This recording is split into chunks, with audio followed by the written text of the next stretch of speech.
There's a lot at stake right now. I will be cooking a traditional Norwegian Christmas dinner for the first time ever. Pork belly on the bone. And I will be serving it to a real Norwegian. Hi, Dag. My friend Ragnhild here will give an honest review of my Christmas dinner. This is the most important meal for a Norwegian through the whole year. So it must be perfect. Okay. I don't have a lot of experience in the kitchen, but what I lack in experience, I make up for in confidence. So what do Norwegians eat for Christmas? Pinnekjøtt, cod, grandiosa, and pork belly on the bone, which I will be serving today, together with medister cake, sausages, cooked potatoes, sauerkraut, and gravy, baby. I have all my ingredients here, a recipe over here, and I'll make sure to list it all in the captions below. So firstly, let's slice through the rind and a little down into the fat using a sharp pointed knife. Not really sure I have one, but I make up for in strength, luckily. Can't see it under this Christmas sweater, but... If you slice in squares parallel to the ribs, it becomes easier to divide the pork into good pieces after roasting. Let's cut it perpendicularly. Perpendicularly. We really want the rind nice and crisp. You don't get a crispy rind, that's the end. Rub in salt and pepper. 3 tablespoons of salt. I'm not much for taking exact measurements. You want it to be home cooked. Some pepper. You'd rub this in. Nice little massage. Okay. Put the pork rind side facing up on top of a ball of aluminium foil. A ball? So that it's slightly raised at the center. Oh! So this apparently allows the fat to roll off the pork.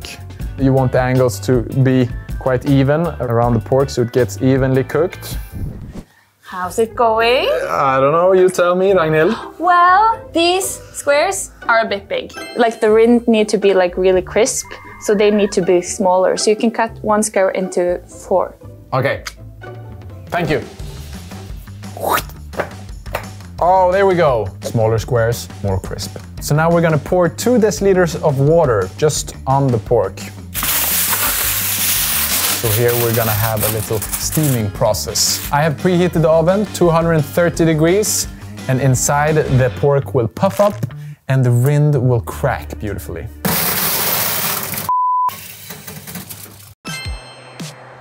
So now for a little side dish, I will prepare some sliced apples and some prunes. I'm very fond of apples.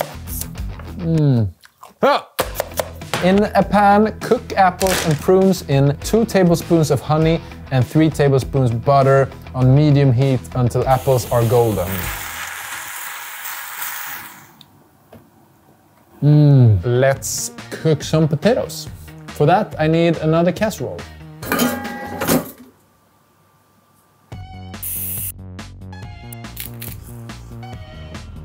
Let's put our little side dish here in the bowl. Look at that gooiness. I think it's important that I have another taste actually. Sometimes the taste can just disappear if you're not careful. And the potatoes are coming along really nicely. Look how boiled they are being. That's the pork. It's been in for 45 minutes. Let's check it out.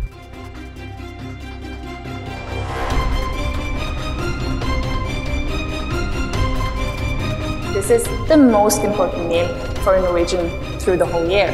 Well, perfection is my middle name. The steak is at stake.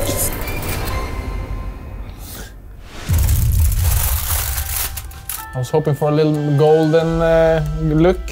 I have no idea if this is what it's supposed to look like. Here, halfway done. There it's crisp maybe. I'm getting a bit nervous. I'm not gonna serve this. We're gonna lower the temperature to 200 degrees and we're gonna let it cook for another 1.5 hours. So tradition is that you serve the pork with Christmas sausage and these medister cakes. Now I have cheated a little and bought these, but you might as well make them yourself. Now let's put the medister cake and the sausages in the oven for 20 minutes. Let's start with the sauerkraut or surkål. Put the bag in a casserole with boiling water is for 6 minutes. Okay, let's do that. Here we go. Bang. See if I can find another lid. Don't mess with the Christmas dinner in Norway. Ah! Look how crisp and nice. Oh, these ended up lovely. Above expectations. Listen to the crispness. Oh. The crown jewel of this whole Norwegian Christmas dinner turned out perfectly. I'm very excited to serve Ragnhild. Now to tie it all together, we need a little sauce. Like a Norwegian, I always have a little simple solution up my sleeve. Sauce in a bag. 3 deciliters of water and sauce. Whip it all together. So this is a traditional, I think it means the thing that, like traditional meat, liquid sauce. Liquid meat, no, classic sauce for meat purpose. We're gonna let it boil for 5 minutes, and in the meantime we can plate this delicious Christmas dinner. Beautiful, one for Ragnhild and one for me. She is gonna love it. Okay, now it's time to serve. Ragnhild! Welcome Ragnhild, god jul! God jul! So, how did it go? It went well, I think. Yeah. A bit chaotic. I think it looks a bit messy. Well, you know what they say, it's always messy in the stomach. True. So okay, but here we have everything traditional Christmas Norway style, right? Mm-hmm. Yes, and thank you so much for peeling my potato. It's not Poland. No, it's not peeled. Should have posted the potatoes. So, what are you most excited about? The star of the show, the crustiness on the svor. Oh, the sound is good. And the taste is good too. This is my first Christmas here in Norway. I'm gonna eat a lot of ribbe, I think. You're becoming Norwegian now. I am. Yeah. Wow, I really like this. Okay, Ragnhild, your honest review. I'm ready. Thank you.